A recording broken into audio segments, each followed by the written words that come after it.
আর আপনার মেয়ে দোকানে দাঁড়িয়ে আছে বোরখা পরে, খারাপ লাগলো না? আপনি একটা ধমকও দিতে পারেন না? মেয়েটা ক্লাস 10-এ পড়ে, নখ বড় আছে, চুল ছোট আছে, আপনার প্যান্টটা আঁটো সাঁটো আছে, পায়জামাটা কত কি আছে, আপনার ভুরু তোলা আছে, ভুরু চিকন করা আছে, নাক পরিষ্কার করা আছে, কত কি যে আছে, দাঁত ছিলা আছে, সবই না যায় হারাম। আপনি ধমকও দিতে পারেন না? আপনার মতো বাপের বেঁচে থাকা ঠিক নয়, মরে যাওয়া ভালো। মেয়ে লালন পালন করবে জামিয়া সালাফে ইনশাল্লাহ। 5,000-এর বেশি ছেলে মেয়ে আছে, 500-র অধিক এতিম অসহায় আছে। আপনার মেয়েকেও পড়াবো ইনশাল্লাহ। আপনার মতো বাপের আমি বেঁচে থাকা চাইনি। বাপ যেভাবে পরিবার কন্ট্রোল করা যাবে তার নাম বাপ। আল্লাহ প্রত্যেক দিন রাতের 3/2 ভাগ পার হলে সপ্তম আকাশ থেকে প্রথম আকাশে নেমে আসেন। রাতের 3/2 ভাগ পার হলে আল্লাহ সপ্তম আকাশ থেকে প্রথম আকাশে নেমে আসেন। নেমে এসে বলেন, মাইয়া দুনি ফাস্তা জীব আল্লাহ, কেউ কি তোমরা আমাকে কিছু বলতে চাও? বলো, আমি তোমাদের কথা শুনবো। 2, মায়া সালিনী উতিয়াহ, কেউ কি তোমরা আমার কাছে কিছু চাও? চাও, দিয়ে দিব। 3, মায়াস্তাক ফেরুনি ফাঁক ফেরালাহ, তোমরা কে আমার কাছে ক্ষমা চাও? ক্ষমা চাও, আমি ক্ষমা করে দিব। তো আল্লাহ নেমে আসেন আমার সাথে কথা বলার জন্য, আর আমি আর আপনি ঘুমিয়ে আছি। তাহলে আমি আর আপনি কত বড় খারাপ মানুষ! আল্লাহ এসেছেন নেমে আমার সাথে কথা বলার জন্য। আমার তো কিছু প্রয়োজন আছে, একটু জমি জায়গার প্রয়োজন আছে, একটা ভ্যানের প্রয়োজন আছে, একটা ছেলে মেয়ে ভালো হোক তার প্রয়োজন আছে। যার যা প্রয়োজন সেটা নিয়ে দাঁড়াবে, বলবে। আল্লাহ বলছেন ঠিক আছে বলো। 1, বলো, আমি শুনবো। 2, চাও, আমি দিব। 3, ক্ষমা চাও, ক্ষমা করে দিব। শুধু এইভাবে বলতে থাকেন ফজরের আজান পর্যন্ত। আর আমি ঘুমিয়েছি। আর এই ছেলে, তোমার স্বভাবের কথা বলি, তোমার বোনেরও স্বভাব তাই। কি সেটা? বড় মোবাইল ব্যবহার করো, সব সময় ল্যাংটা মেয়ে নাচে, রাত 2টা-3টায় ঘুমাও। বলো তো তুমি কিভাবে উঠবা? তুমি রাত 3টায় কিভাবে উঠবা? তুমি তো রাত 2টায় ঘুমাও। তোমাদের বাড়ির স্বভাব কেমন হয়েছে জানো? তোমাদের বাড়িতে জেনার বন্যা সয়লাভ। কিভাবে? তুমি মনে করছো যে আমি একাই ল্যাংটা মেয়ে দেখছি? না, তোমার বোনও ওই ঘরে দেখে, তোমার মাও ওই ঘরে দেখে, তোমার বাপ ওই ঘরে দেখে। গোটা বাড়ি এখন শয়তান চালায়। কে চালায়? শয়তান চালায়। দেখো, সবার কাছে বড় মোবাইল আছে। জামিয়া সালাফিয়ায় প্রতি মাসে বেতন লাগে 40 লক্ষ প্রতি মাসে। প্রত্যেক দিন বিকালে 40 থেকে 50 থেকে 60 থেকে 1 লক্ষ টাকা বিল লাগে। জমি কিনা তো আছেই, তারপরও আমার হাতে একটা ছোট মোবাইল থাকে। জামিয়া সালাফিয়া কিভাবে চলে তা শিক্ষক জানে না। জামিয়া সালাফিয়া কিভাবে চলে তা ছাত্র জানে না। জামিয়া সালাফিয়া কিভাবে চলে তা নেবরাসের সদস্য কমিটির কেউ জানে না। যদিও আমিও ভালোভাবে জানি না কিভাবে চলে, তবে আমি দেখি যে চলে। আমার মনে বড় শান্ত, এই দেশের মাটিতে আমি উন্নত মানের প্রতিষ্ঠান গড়বই গড়ব ইনশাআল্লাহ, যেখানে ছেলে মেয়ে বাংলা, ইংরেজি, আরবি উন্নত মানের শিক্ষা অর্জন করে জাতির অন্যায়ের বিরুদ্ধে লড়বে মুখে কলমে মিডিয়ায়। এই যে মুখে আছি, কলম আমার সাথে আছে, মিডিয়াও সাথে আছে। জাতিকে ফাঁকি দিনি। জাতির যদি রাস্তাঘাট করে দিতে না পারি, জাতির যদি স্কুল কলেজ করে দিতে না পারি, জাতিকে চূড়ান্ত সঠিক ধর্ম দিতে পারবো ইনশাআল্লাহ। ধর্মের ব্যাপারে ফাঁকি দিয়ে আমি পরকাল হারাতে রাজি নই। এ কথাই ঠিক যে আমি বলি না আমারটা চূড়ান্ত ঠিক। এদেশের শতকরা 95 জন বক্তা মিথ্যুক। আমি বলিনি ইনি মিথ্যুক। আপনি তদন্ত করে এদেশের শতকরা 98 জন মুফাসসির মিথ্যুক। আমি বলিনি ইনি মিথ্যুক, আপনি তদন্ত করেন। এদেশের মাটিতে প্রায় 3 লক্ষ জাল জয়ীফ হাদিস আছে। আমার বাসায় আছে প্রায় 10,000 মানুষের বানানো হাদিস। ধর্মের নামে চলে, ধর্মের নামে চলে। অনেক দিন আগে ঘুঘুরাতুলিতে এসেছিলাম কথা বলার জন্য। সেদিন প্রায় সব কথাগুলি সে লোকগুলোর সামনে নতুন ছিল, যদিও আমার কাছে কিছু করার নেই। কেন? আমি খুব ভালোভাবেই জানি হক বলা যেমন কঠিন, হক মানাও তেমন কঠিন। হক বলা যেমন কঠিন, হক মানা তেমন কঠিন। আব্দুর রাজাক সাহেব, হক বলা কঠিন কেন? এই ছেলে, তোমরা যারা বড় ছেলে যে গল্প করছে তাকে হাতে ইশারা করবে না? এই ওখানে কি করছো তুমি? হ্যাঁ,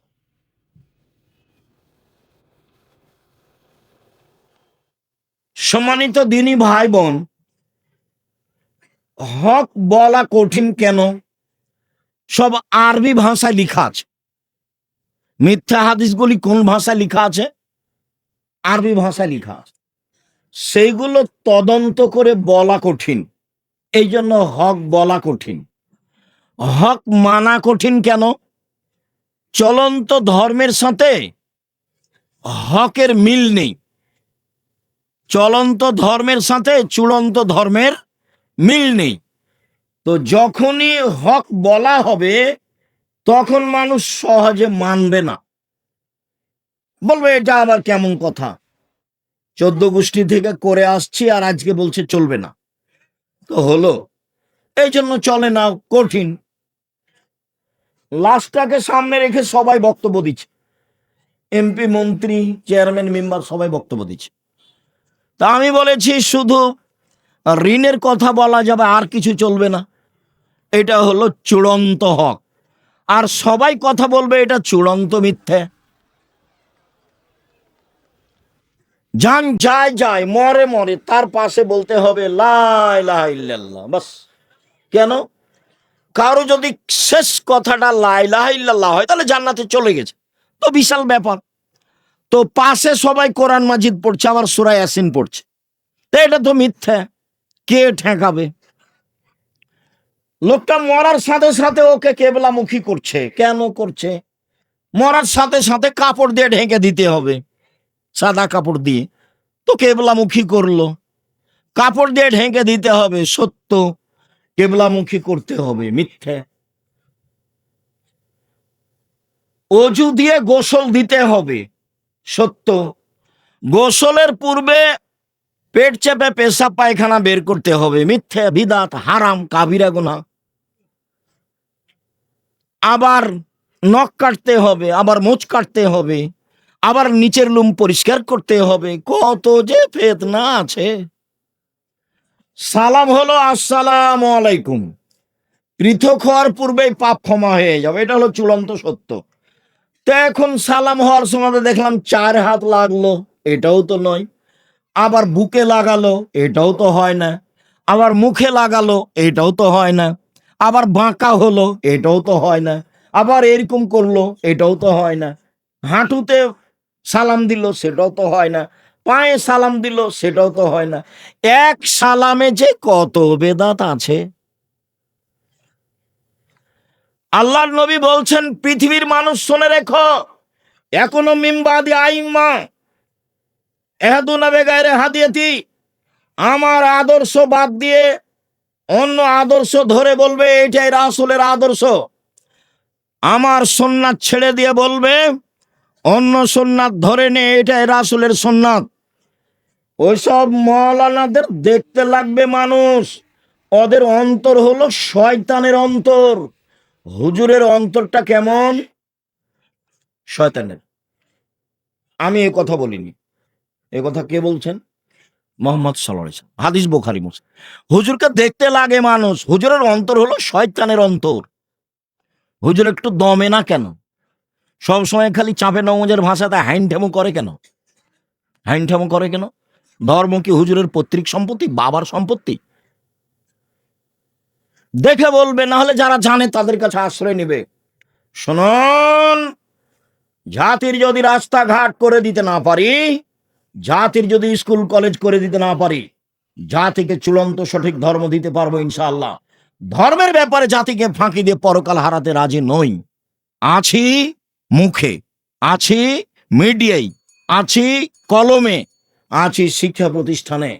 জামিয়া সালাফিয়া বাংলাদেশের সবচেয়ে বড় প্রতিষ্ঠান আয়তনে, সবচেয়ে বড় প্রতিষ্ঠান শিক্ষক সংখ্যায়, সবচেয়ে বড় প্রতিষ্ঠান ছাত্র সংখ্যায়। শিক্ষক প্রায় 300 জন দেশ বিদেশে, সৌদি আরব, ইন্ডিয়া, বাংলাদেশ। ছাত্র প্রায় 5000-এর বেশি। আয়তন দিনাজপুরেরটা 20 বিঘার বেশি, যেটা তেঘরায় আছে, যাই দেখে আসেন কালকে। আর রূপগঞ্জ ঢাকায় প্রায় 100 বিঘা, রাজশাহীতে প্রায় 50 বিঘা। সামনে মাসের 6-7 জামিয়া সালাফিয়া আসেন রাজশাহীতে, দেশ বিদেশের আলেম ওলামা থাকবে, পাকিস্তানের ইবতেসাম এলাহি জহির থাকবেন, আরো অনেকে থাকবেন। আমিও ভাঙাচোরা আপনাদের সাথে থাকবো ইনশাল্লাহ। দেশের বড় বড় বিদ্বান থাকবেন। আসেন, জাতিকে ফাঁকি দিনি। 3, এশার সলাতের পরে কথা বলা বন্ধ। এশার সলাতের পূর্বে ঘুমানো নিষেধ। 4,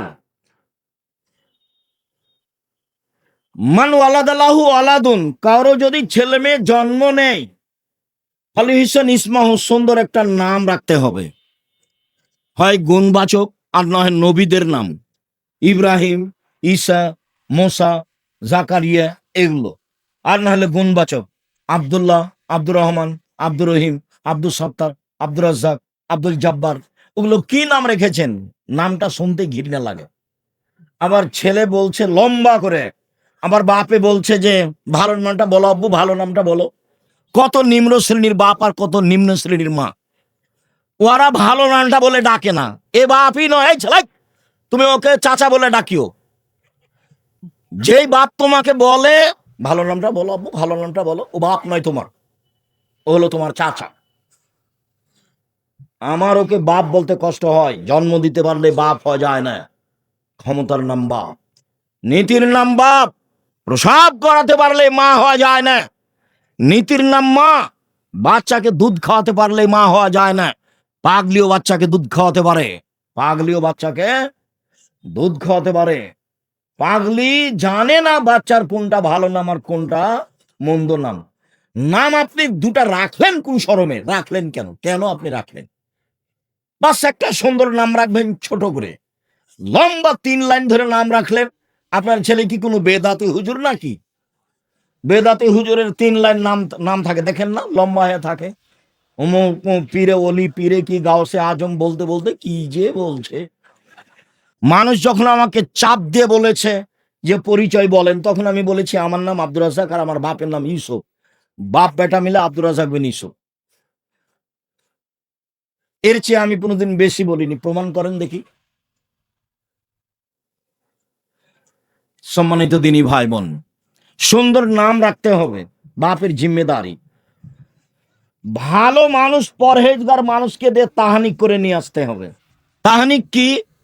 খেজুর ভালো করে চাবিয়ে জিভা থেকে একটু ওই লালা সহ বের করে বাচ্চার জিভার মাঝামাঝিতে দিয়ে দিতে হবে, দিয়ে মাথায় হাত দিয়ে দোয়া পড়ে দিতে হবে। এর নাম তাহানিক। 7ম দিনে আকিকা দিতে হবে, বাপের জিম্মেদারি। বাচ্চা হাঁটতে শিখেছে, পায়জামা পরাতে হবে, হাফ প্যান্ট নয়। শুনুন, মেয়েকে পায়জামা পরাতে হবে, জাঙ্গিয়া নয়, বড় জামা পরাতে হবে। প্রতিষ্ঠানে যেতে শিখেছে, মাথায় কাপড় দিতে হবে। আপনি নাকি বাপ, চলেন আপনার সাথে কয়েকটা কথা বলি। 5, আবু মুসা আশআরী রাদিয়াল্লাহু তাআলা আনহু বলেন, রাসূল সাল্লাল্লাহু আলাইহি সাল্লাম বলেছেন, মাসালু জালিসি সালেহ ওয়াস সাওয়ি ও মান কানাত লাহু জারিয়া, কারো যদি একটা কাজের মেয়ে থাকে, ফা আল্লামাহা ফা হাসানা তালিমাহা, শিখিয়ে দিল, সুন্দর শিখিয়ে দিল, ও আদ্দা বাহা শিষ্টাচার শিখিয়ে দিল, ফাহাসানা তাদি বাহা সুন্দর শিষ্টাচার শিখিয়ে দিল, ফালাহু আজরানে তার জন্য ডবল নেকি। তাহলে সব বিদ্যা সুন্দর নয়, সব শিষ্টাচার সুন্দর নয়। যেই বিদ্যা ছেলেকে দাড়ি চাঁচতে বলে সেই বিদ্যা সুন্দর নয়। যেই বিদ্যা ছেলেটাকে বড় মোবাইল ব্যবহার করতে বলে সেই বিদ্যা সুন্দর নয়।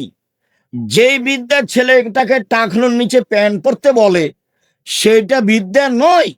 যেই বিদ্যা ঠাকুরের গান বলতে উৎসাহিত করে সে বিদ্যা নয়।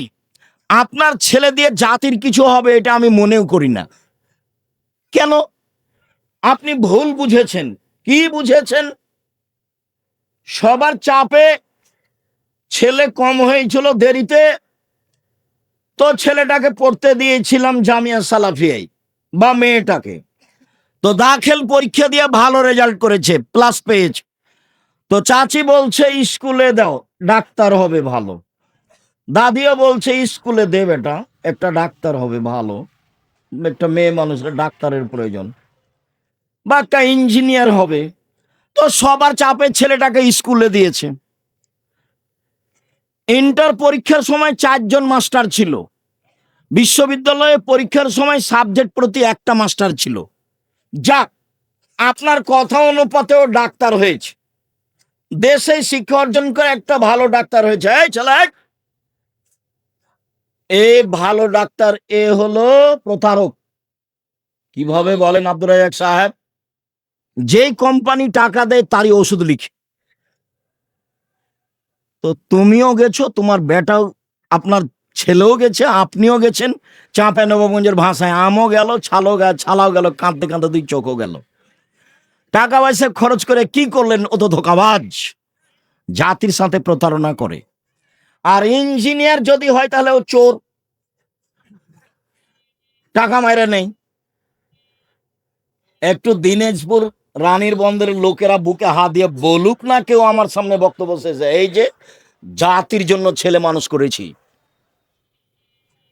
চোরও নয়, প্রতারকও নয়। যেটা খুব মেধাবী সেটা লন্ডন, আমেরিকা, কানাডা চলে গেছে। তো বলছে যে আমার ছেলে কি না কি একবারে কি গো সিটিজেনশিপ পেয়েছে, ওই দেশে থাকে, বিশাল কিছু। কি করে? ওই সরকার তো একে ভালো চাকরি দিবে না, তখন একে করেছে যারা টয়লেট পরিষ্কার করে তাদের ম্যানেজার 3 লাখ টাকা বেতন।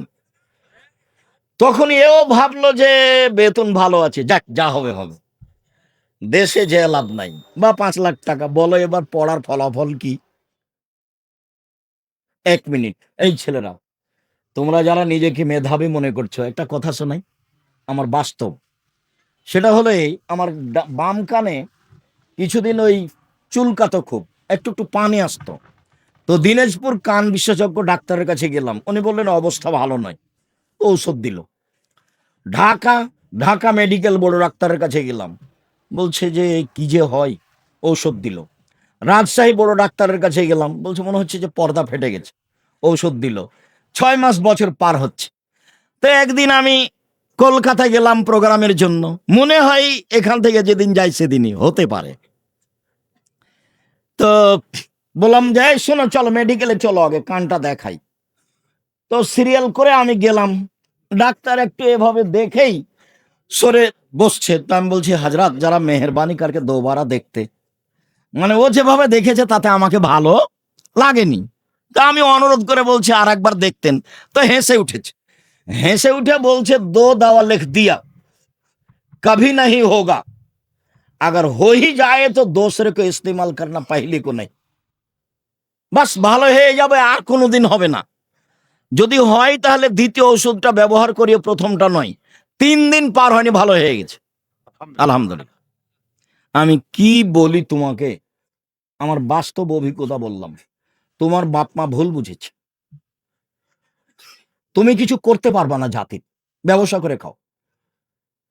আমি চকলেটের ব্যবসা করতে বলিনি। দেখো, আমি চকলেটের ব্যবসা মানে আমি বলেছি কম পয়সা দিয়ে ব্যবসা করো, লোন নেওয়া লাগবে না, শ্বশুরের কাছে টাকা নেওয়া লাগবে না। এটা সত্য, আমি তোমাকে মজাক করে বলিনি। এটা দিনাজপুর। দিনাজপুর মানে বোনকে জমি দেয় না, শয়তানি করে দিন কাটাই। 10 বছর হলো বাপ মরা, এখন পর্যন্ত বোনকে জমি দেয়নি। তোমাকে তো বলেছি, তোমার বাপকে তুমি বলনি? আব্দুর রাহিক সাহেব বলে গেলেন আপনি নাকি কুকুর সিলিগের চেয়ে খারাপ আব্বা। কেন? আমার দাদা মরা 10 বছর হলো, আমার বোন ফুফুকে নাকি জমি দেননি। দেখো তুমি, আর তুমি হুঁশিয়ার ছেলে প্রমাণ করো তোমার বাপ পাবে সকালে জমি আর তোমার ফুফু পাবে বিকেলে। এইটুকু হবে কি না? এইটুকু হবে না।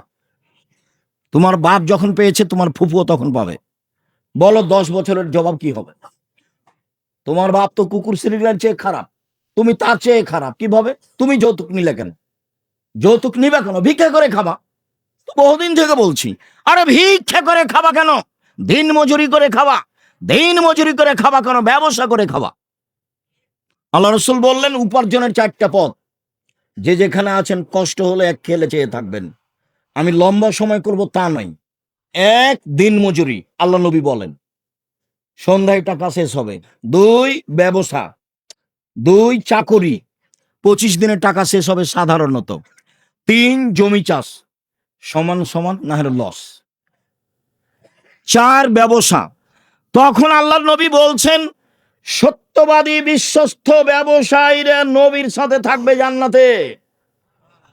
তাহাজ্জুদ পড়ে নবীর সাথে থাকা যায় না, হজ করে নবীর সাথে থাকা যায় না, রমজান মাসে রোজা থেকে নবীর সাথে থাকা যায় না, তাসবিহ তাহলিল জিকির আজকার করে নবীর সাথে থাকা যায় না। নবীর সাথে থাকার আরেকটা পথ আছে মুহাম্মদ সাল্লাল্লাহু আলাইহি সাল্লাম। সেটা হলো এই 2টা কেউ মেয়ে যদি লালন পালন করে, 2টা বেটি, কি লালন পালন শিখিয়ে দিল, শিষ্টাচার শিখিয়ে দিল, একটু পরে আসছি ইনশাআল্লাহ। বিদ্যা শিখিয়ে দিল, শিষ্টাচার শিখিয়ে দিল, বিবাহ দিয়ে দিল, এই বাপ আর আমি জান্নাতে এভাবে থাকবো। তখন আঙ্গুল দুটি জমা করে দিলেন, আমি আর ওই বাপ একসাথে থাকবো। 10টা ছেলেকে পড়ালে 1 নেকি হবে, এই কথা আল্লাহ রসুল বলেননি। তো ছেলেকে পড়াবেন কেন? জন্ম দিয়েছেন এই জন্য। শুনুন, কারো যদি কাজের মেয়ে থাকে, 5 শিখিয়ে দেয় সুন্দর, শিখিয়ে দেয় সব বিদ্যা সুন্দর নয়, শিষ্টাচার শিখিয়ে দেয় সুন্দর, শিষ্টাচার শিখিয়ে দেয়, তাহলে সে ডবল নেকি পাবে। সব শিষ্টাচার সুন্দর নয়। এই ছেলে, তোমার বোনের নখটা বড় আছে, নখের নেইল পালিশ আছে, বলো তো এর কাছে বিদ্যা আছে? নেই। আল্লাহ নবী বলছেন যে নবীদের বৈশিষ্ট্য 10টি, নবীদের খাসলাত, অভ্যাস, শিষ্টাচার, বৈশিষ্ট্য, আদাত, অভ্যাস 10টা নবীদের। 1 দাড়ি ছেড়ে দিতে হবে, ছোট করাও যাবে না, চেঁচে ফেলাও যাবে না। 2 মুছ কেটে ফেলতে হবে, চাঁচা যাবে না, মুছ কিছু থাকবে মানে পুরুষ। 3 অজু গোসলের সময় নখগুলি, এই গিরাগুলি ভালো করে ধুইতে হবে। 4 নখ কেটে ফেলতে হবে। তো তোমার বোনের নখ বড় আছে, বলো দেখি ও ভালো শিক্ষা অর্জন করেছে? বলিও তো তোমার বোনকে আজ বাড়িতে গিয়ে যে তুমি নাকি ভালো করে পড়াশোনা করনি। কেন? আব্দুর রাহিক সাহেব তো বলে গেলেন তোমার মাথার চুল নাকি সামনের দিক ছোট, তুমি নাকি ভুরু তুলে চিকন করো, তুমি নাকি দাঁত ছিলে পরিষ্কার করো, তুমি নাকি পরচুলা ব্যবহার করো, তুমি নাকি উঁচু স্যান্ডেল পরে নিজেকে উঁচু লম্বা দেখাও, তুমি নাকি আঁটো সাঁটো ব্রেসিয়ার পরে নিজেকে কম বয়সী দেখাও। সেই জন্য আব্দুর রাহিক সাহেব তোমার বিদ্যাকে না করে দিয়েছে। আর যদি তোমাকে বলি, এবার তুমি বলো, 1 গ্লাস আমি তোমাকে পানি দিলাম, তুমি বললে থ্যাংক ইউ, বলো তাহলে এটা কি হলো? থ্যাংক ইউতে 1 নেকি হবে, 1, কিয়ামত পর্যন্ত বলতে থাকো। আজই তো বলো জাযাকাল্লাহ খায়ের, 1 গ্লাস পানি দিলে আল্লাহ তোমাকে উত্তম প্রতিদান দান করুক। তা আমি আল্লাহকে দিতে বলেছি, আমি তোমাকে 1 গ্লাস পানি দিয়েছিলাম, তুমি বলেছো আল্লাহ এই 1 গ্লাস পানির প্রতিদান তুমি দাও। তো আমি লন্ডনে বিপদে পড়েছি, তখন ওই যে তুমি যে বলেছো আল্লাহকে যে প্রতিদান দাও, তখন তোমার কথাটা আল্লাহ কবুল করে আমাকে লন্ডনে বিপদ থেকে বাঁচিয়ে দিয়েছে। তুমি যে প্রতিদান কাকে দিতে বলেছো? আল্লাহকে। তাহলে এবার তুমি থ্যাংক ইউ একদিকে রাখো আর জাযাকাল্লাহ খায়ের একদিকে রাখো। সবাই যে উল্টা পথে বাম হাতে চা খাচ্ছে। এখানে কত ছেলে মেয়ে আছে বাম হাতে চা খায়, বাম হাতে পানি খাই। ও হিন্দু নাকি? বাম হাতে কেন খাই? বাম হাতে কেন খাও তুমি? এই ছেলে, যখন পায়খানা করার পরে চাঁপা নেওয়ার ভাষাতে যখন ছুঁচো, তখন কোন হাত দিয়ে পানি খরচ করে বাম, তো ওই হাতে চা খাচ্ছে যে। ছি ছি ছি, ফু।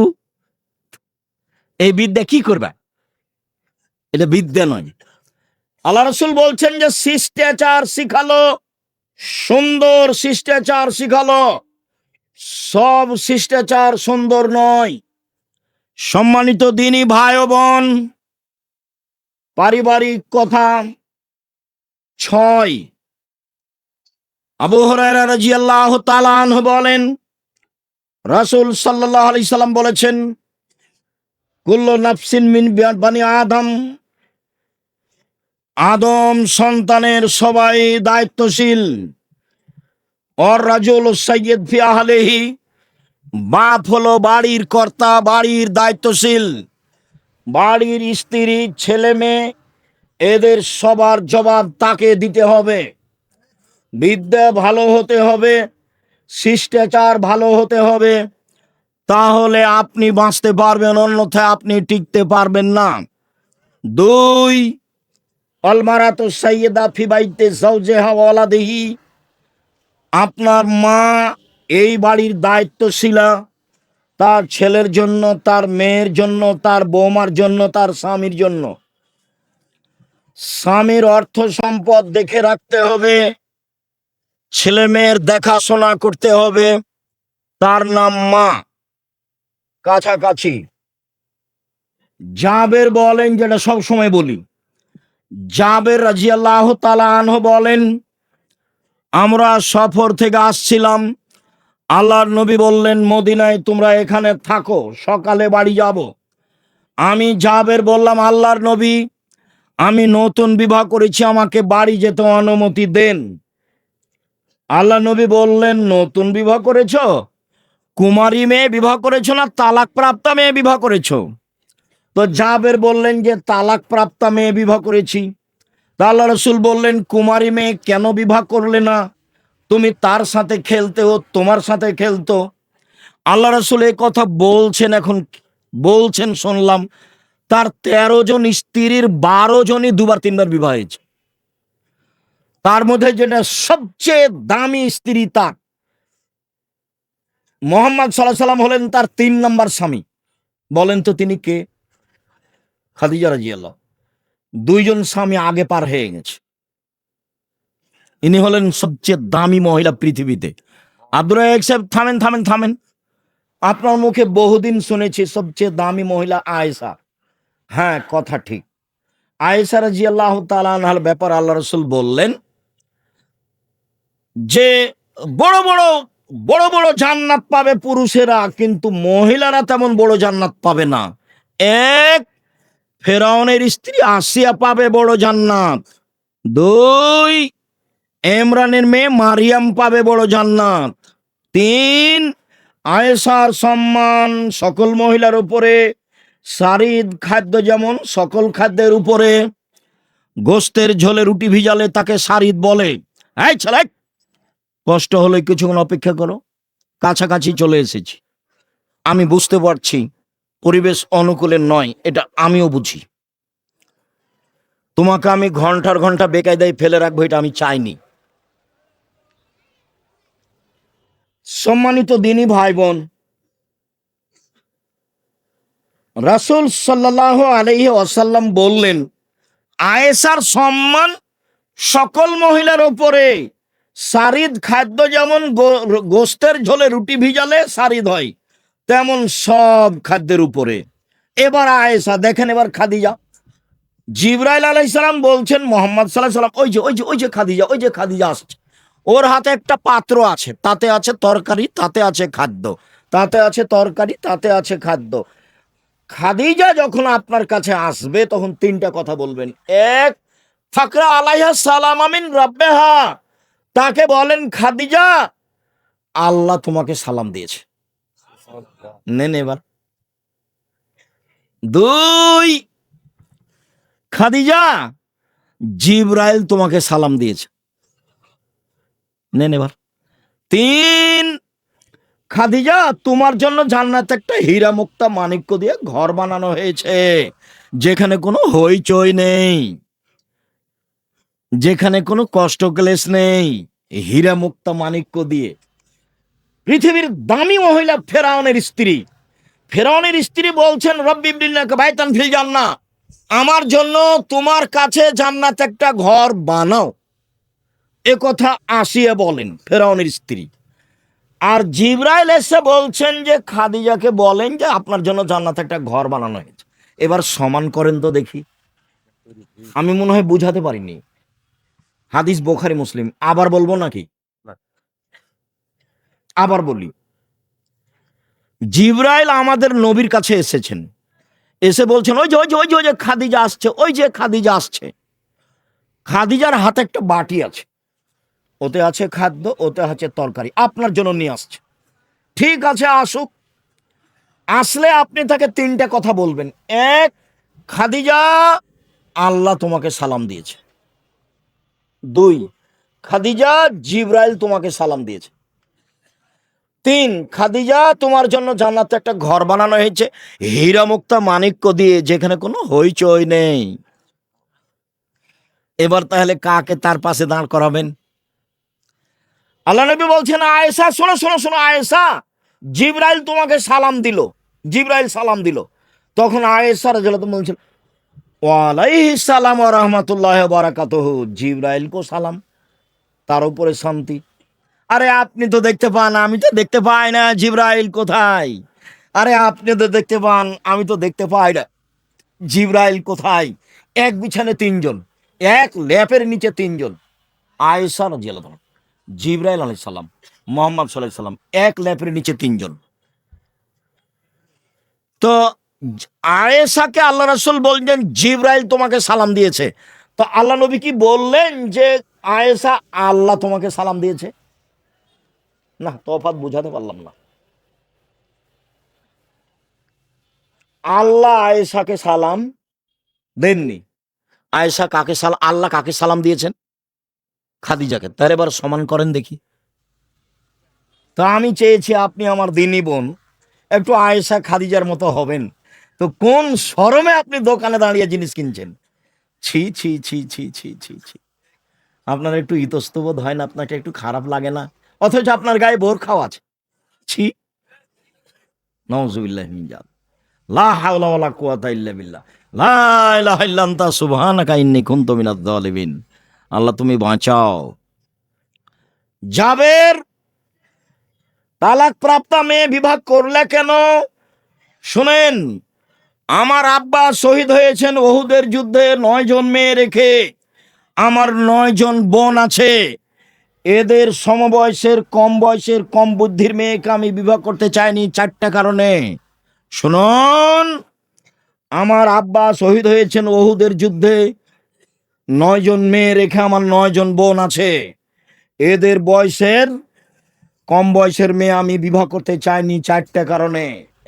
1, লেতুয়াল্লেমাহুন্না, আমার স্ত্রী যেন আমার বোনদেরকে বিদ্যা শিখাতে পারে। বিদ্যা।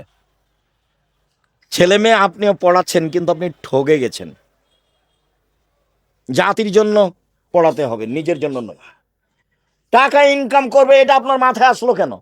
আরে আমার আব্বা নিরক্ষর, আমি কতদিন শুনেছি, আমার নিজের বাপের কথা বলছি। আমার আব্বা নিরক্ষর, আমি কতদিন শুনেছি আমার আব্বার মুখে। আরে ছেলে মেয়ে কি আমি ভাগ্য ছেড়ে এসেছে নাকি? ওদের জন্য অত চিন্তা করব কেন? ওদের ভাগ্য আছে।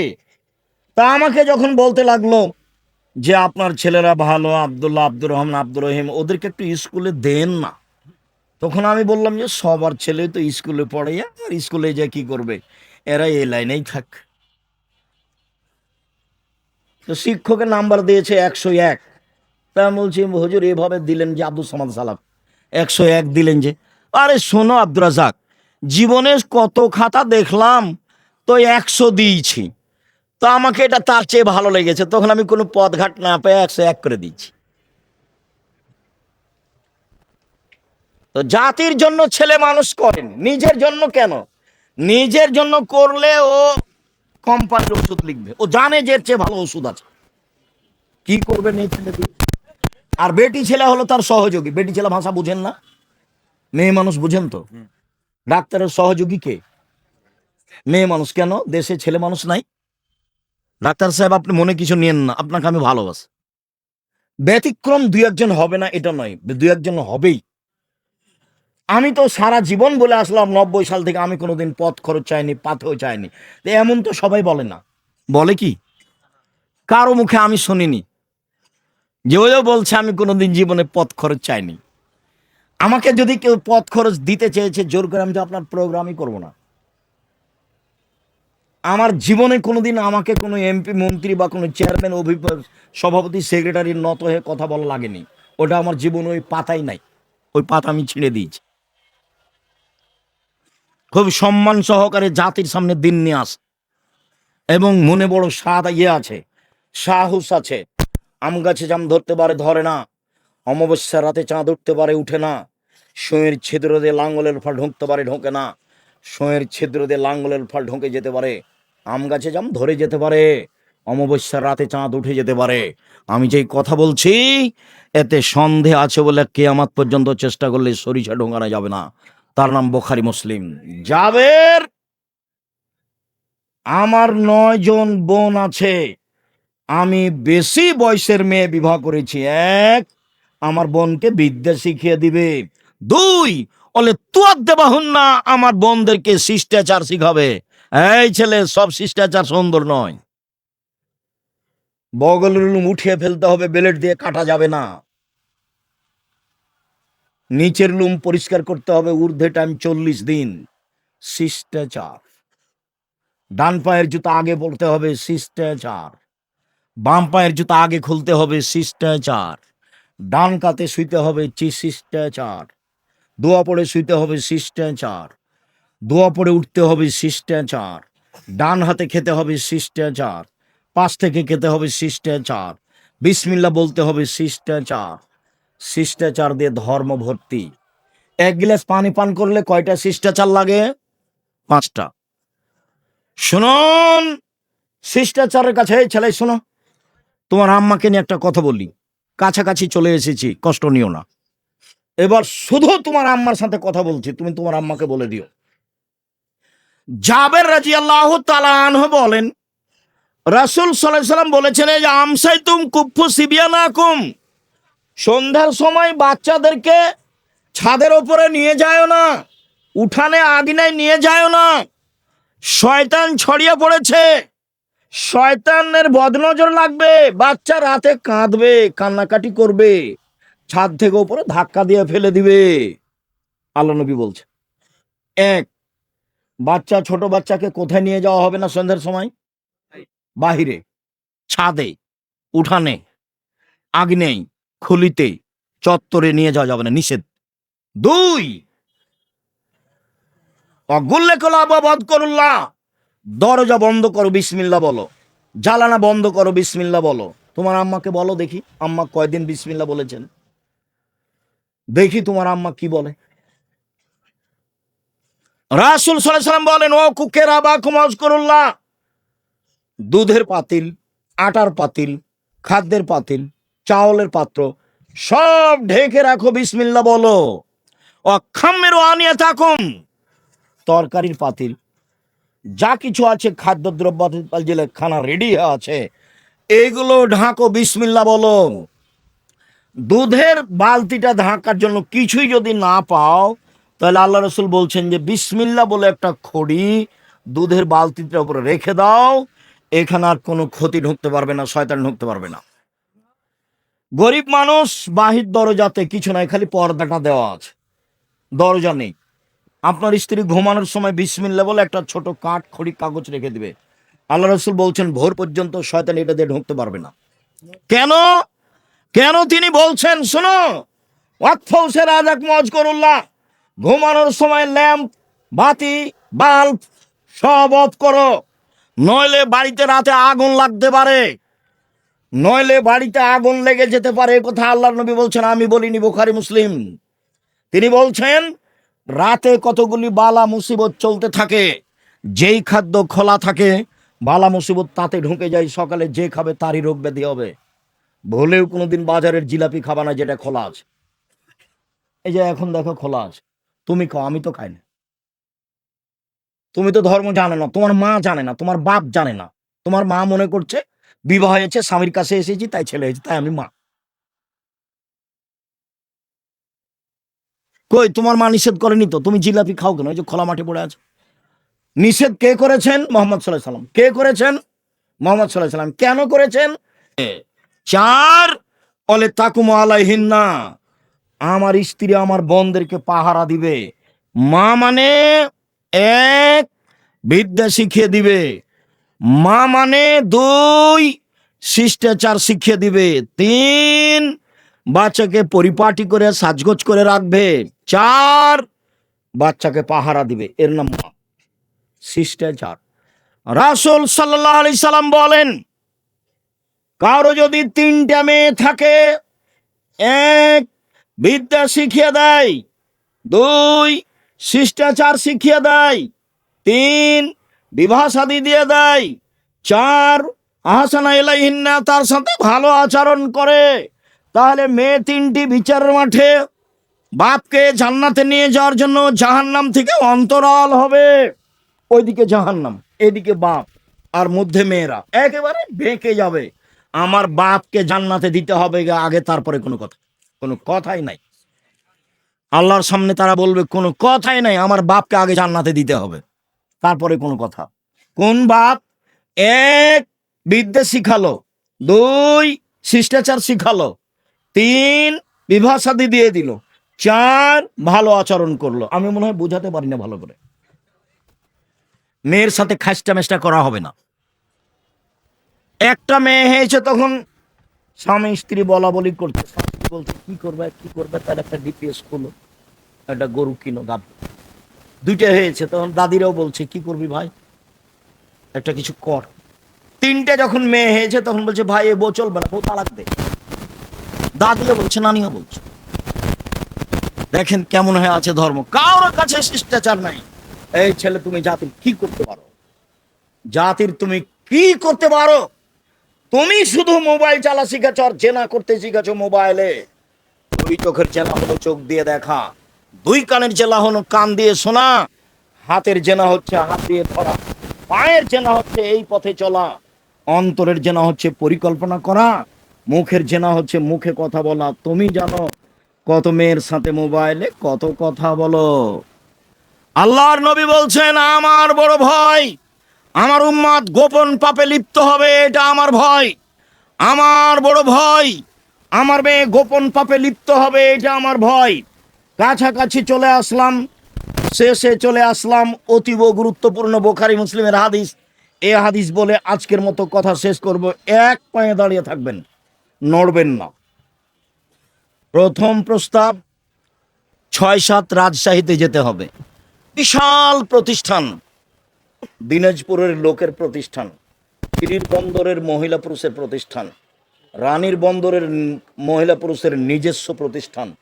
বিষয়ভিত্তিক বক্তব্য হবে, রাষ্ট্রীয় পর্যায়ের আলোচনা হবে, সবার জন্য একই ধরনের বক্তব্য। যাওয়ার জন্য অনুরোধ জানালাম। দুই, আলিদেশম পত্রিকা একটা চলন্ত মাসে নিতে হবে। আর আমি কিনেছি একটা ফ্রি দেওয়ার জন্য, আমি ইতেসামের কাছে কিনে নিয়েছি, জামিয়া সালাফের কাছে। জামিয়া সালাফের কাছে আমি টাকা দিয়ে কিনে নিয়েছি আপনাকে ফ্রি দেওয়ার জন্য। 50টা প্রশ্নের উত্তর আছে। আজকের আলোচনা উপদেশ বইয়ে আছে, আদর্শ নারীতে আছে, আদর্শ পরিবারে আছে। যাওয়ার সময়তে অবশ্যই মূল্যায়ন করবেন। আর এইটা একটা প্রতিষ্ঠান জামিয়া সালাফিয়ার সাথে সম্পৃক্ত। ছেলে মেয়ে অতীতে যা হয়েছে ওটা ভুল করেছেন, এখন ফিরে আসেন। এই ছেলেরা তোমরাকেও বলছি, বিবাহ শাদী করেছো, বউ নিয়ে একটু ভালোভাবে চলো, খালি খাস্টা মেষ্টা করো না, বউকে গালি দিও না। শোনো, এক, যে মানের খাচ্ছ বউকে সে মানের খাওয়াবা। তিন, যে মানের কাপড় পরো সে মানের পরাবা। তিন, কটু কথা বলবা না, গালি দিও না। একবার গালি দিলে 10 বছর ভালোবাসবে না। খালি প্রশংসা করো, সুন্দরী হোক আর না হোক। বলো যে তোমার মতো কোনো সুন্দরী নারী দেখি না, সারা রাত পা টিপে দিবে। ওরা হলো প্রশংসা প্রিয় মানুষ। তুমি ভুল করে গালি টালি দাও, সেই করো, ওগুলো করা হবে না। 4, মুখের উপরে মারা হবে না। 5, নিজের বাড়ি ছাড়া কোথাও যেতে দিতে হবে না। শ্বশুর বাড়ি পাঠাও যদি নিজে যাও, সকালে যাবা সন্ধ্যায় ফিরে আসবা। বউ নিয়ে যাবা, বউ নিয়ে চলে আসবা, বিবাহের বাড়িতে পাঠাও না। আর যদি তোমার বউ বাজারে যায়, রানীর বন্দর বাজারে যাইতে আমি ধরে নিয়েছি, তুমিও দুনিয়াতে নেই, বিদেশে চলে গেছো, নাহলে মরে গেছো। তোমার ছোট ভাইও নাই, তোমার বড় ভাই নাই, তোমার বাপও নাই, তোমার শ্বশুরও নাই, তোমার ভাগ্নারাও নাই, কেউ নেই। তোমার বউ একেবারে নিরুপায় হয়ে বাজারে গেছে, অনাথ। জানি না তোমার বউ কেন বাজারে যায়। আমরা তো জীবনে একদিনও যাই না, তবু তো বেঁচে আছি। আমি জীবনে কোনোদিন চায়ের স্টলে বসিনি, জীবনে কোনোদিন বসিনি, তো বেঁচে আছি তো। চায়ের স্টলে বসিনি কোনোদিন, দোকানে হাট বাজারে তো আমরা তেমন যাই না। প্রতিষ্ঠানের আশেপাশে যারা দোকানদার আছে তারা চিনে, এখন আমাকে দেখে চিনে কিনা হয়তো আবার দেখলে বলবে যে ওই যে ওই যে ওই যে যাচ্ছে, এমনটা বলতে পারে। আমি কোনোদিন বসিনি। 4টা জিনিস জরুরি, হাদিসটা বলতে যাচ্ছি। 1, 5 ওয়াক্ত সালাত। এই ছেলে, একটু বিরক্ত হয়েও না। 5 ওয়াক্ত সালাত, হালাল রুজি, কোরআন তেলাওয়াত। 4, আড্ডা পিটা নিষেধ। আড্ডা পিটা 2 ধরনের। দোকানে বসে গল্প করা চিরদিনের জন্য হারাম। 2, মোবাইল দেখা ঘন্টার ঘন্টা, এটাও আড্ডা পিটা, চিরদিনের জন্য হারাম। 1, কি বলতো? 1, 5 ওয়াক্ত সালাত। 2, হালাল রুজি, ব্যবসা, নবীর সাথে থাকা যাবে। 3, কোরআন তেলাওয়াত, প্রয়োজনে সূরা ইখলাস 3 বার পড়বো। আমি আল্লাহকে বল, এই দেখো আমি কোরআন পড়েছি, 1 বার কোরআন পড়েছি। 4, আড্ডা পিটা নিষেধ। আড্ডা পিটা 2 ধরনের। 1, দোকানে বসে বা নির্বাচনের ঘরে বসে সবাই মিলে এমন গল্প জমাইছে আর চা খাচ্ছে, টাকা দিয়েছে তো আর একজন, মাথায় কিছু আছে, সবই কি করবো, মনে কষ্ট নিও না, আমি তোমাকে খুব মন দিয়ে ভালোবাসি, তুমি আমার কাছের সন্তান, তুমি আমার কাছের ভাই, তোমাকে আমার আদরের কোনো অভাব নেই, আপনাকে মূল্যায়নের কোনো অভাব নেই। তবে আপনার ছেলে এই জুয়া চুরি করে বেড়াবে, এর পিছনে ওর পিছনে দৌড়িয়ে বেড়াবে, এটা আমি চাই না। আপনার ছেলে পড়াশোনা শিখবে, হালাল রুজি উপার্জন করবে, নিজের মতো খাবে, নিজের মতো চলবে। কথা বুঝাতে পারিনি? পড়াশোনা শিখেছে, ব্যবসা করবে, না হলে চাকরি করবে, না হলে দিনমজুরি করবে, নিজের মতো খাবে, নিজের মতো চলবে। 5 ওয়াক্ত সালাত, হালাল রুজি, কোরআন তেলাওয়াত, বাস জান্নাত হবে। ধান্দাবাজি করতে গেছো কেন? কেন গেছো ধান্দাবাজি করতে? যাবা কেন? কেন যাবা? আয়েশা রাদিয়াল্লাহু তাআলা আনহা বলেন, আমরা সফর থেকে আসছিলাম, হঠাৎ করে আমার গলার হার হারিয়ে গেল। আমার বড় বোনের কাছ থেকে চেয়ে নিয়ে এসেছিলাম, খুঁজেও পাই না, যেতেও পারি না। সলাতের টাইম হয়ে গেল, পানিও নাই, অজুও করতে পারি না। বড় বিপদে পড়ে গেলাম, সবাই বিপদে। সবাই আমার আব্বাকে বলল, জানেন কি হয়েছে? কি হয়েছে? আরে আপনার মেয়ে তো হার হারিয়েছে, খুঁজে পায় না, যেতেও পারি না, পানিও নেই, অজুও করতে পারি না, সলাত আদায় করতে পারি না। তাই এই কথা শুনে আয়েশা রাদিয়াল্লাহু তাআলা আনহা বলেন, আমার আব্বা আমার দিকে আসলেন। উনি বলছেন আবু বকর সিদ্দিক আসলেন, ওয়াল্লাকা জানি লাকজাতান শাদীদা, আমার কোমরের উপরে এত জোরে তিনি মারলেন যে আমার স্বামী আমার উরু রানের উপরে মাথা দিয়ে ঘুমাচ্ছিলেন। যদি না ঘুমাতেন তাহলে আমি মায়ের কারণে দূরে সরে যেতাম, তিনি এত জোরে মারলেন। আরেকটু, বাংলাদেশে যদি জামাই মেয়ের উরু রানের ওপরে মাথা দিয়ে ঘুমায়, তাহলে শ্বশুর ওই দিকে যাবে, এভাবে উল্টা ঘুরে দাঁড়াবে। আয়েশা রাদিয়াল্লাহু তাআলা আনহার বিবরণ, বুখারী মুসলিম। আবু বকর সিদ্দিক আমার নিকটে আসলেন, খুব জোরে আঘাত করলেন, লাকাজানি লাকজাতান শাদীদা, খুব জোরে আঘাত করলেন। ওই সময় আমার স্বামী আমার উরু আমার রানের ওপরে মাথা দিয়ে ঘুমাচ্ছিলেন, না ঘুমালে আমি মায়ের কারণে দূরে সরে যেতাম, এত জোরে মেরেছেন। এইবার কথা, সবচেয়ে বড় মানুষে মারলেন। নবী রাসূল ব্যতীত, নবী রাসূল বাদ দিয়ে পৃথিবীর ইতিহাসে আবু বকর সিদ্দিক রাদিয়াল্লাহু তাআলা বড় মানুষ কেউ নেই। বুঝাতে পারিনি কথা? নবী রাসূল বাদ দিয়ে পৃথিবীতে সবচেয়ে বড় মানুষ কে? আবু বকর সিদ্দিক রাদিয়াল্লাহু তাআলা সবচেয়ে বড় মানুষে মারলেন। সবচেয়ে বড় মানুষের সামনে মারলেন কে? মুহাম্মদ সাল্লাল্লাহু আলাইহি সাল্লাম। সবচেয়ে বড় মহিলাকে মারলেন, কাকে মারলেন? আয়েশা রাদিয়াল্লাহু তাআলাকে মারলেন। বিবাহদারী মেয়েকে মারলেন, মেয়ের বিবাহ দিয়ে দিয়েছেন। জামাইয়ের সামনে মারলেন, হাত দিয়ে মারলেন, দিন দুপুরে মারলেন, প্রায় 1400 মহিলার সামনে মারলেন, 1400 মানুষের সামনে মারলেন, মহিলা নয়, 1400 মানুষের সামনে মারলেন। সবচেয়ে বড় মানুষে মারলেন, সবচেয়ে বড় মানুষের সামনে মারলেন, সবচেয়ে বড় মহিলাকে মারলেন, হাত দিয়ে মারলেন, বিবাহদারী মেয়েকে মারলেন, জামাইয়ের সামনে মারলেন, দিন দুপুরে মারলেন, খোলা মাঠে মারলেন। এত বড় বাপে এত বড় বেটিকে এত মানুষের সামনে মেরে দিলেন। ভুল কোথায় হারটা হারিয়ে গেছে বুঝতে পারেননি, এ হলো ভুল। তো একটা মহিলা মানুষ দোকানে দাঁড়িয়ে আছে, তাহলে আপনি বলেন যে তার লজ্জা আছে, আপনি বলেন যে তার ঈমান আছে। আমি বললাম ও হলো বেশরমা বেহায়া মহিলা, তা আপনাকে খারাপ লাগলো। তা আপনি বলেন যে ওই ঈমানদার, আপনি ওই ঈমানদার বললেই হয়। আমি তো বলিনি, আমি তো বলবো না। একবারে অল্প সময় মুখখান বন্ধ করে থাকবেন। আমার দিনী বোনেরা যারা এখানে আছেন, দুই একজন, আপনার সাথে আমার জরুরি কয়েকটা কথা আছে, আপনি অপেক্ষা করুন। আমি অল্প সময়ে আপনার কাছে চলে আসব। দু একটা কথা আপনার সাথে আমার জরুরিভাবে আছে। আল্লাহ নবী বললেন 7 বছর বয়সের ছেলে মেয়েকে সালাত আদায় করতে বলো, 10 বছর বয়সে পিটিএ করাও, তার মানে লাঠির মাধ্যমে। এরকম আদেশ আর কোনো ইবাদতে নেই। 15 বছর বয়স হয়েছে, ছেলে মেয়ে নামাজ পড়ে না, তখনও বাপ বেঁচে আছে, এটা মিথ্যা কথা। ওই কথাই ঠিক।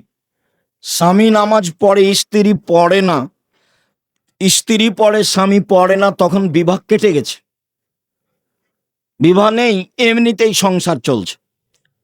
আরবি বিদ্বানেরা বলছেন এরকম বেনামাজি মারা গেলে ওকে মুসলমানের কবরস্থানে কবর দিতে হবে না, হিন্দুদের শ্মশান ঘাটে ফেলে দিতে হবে।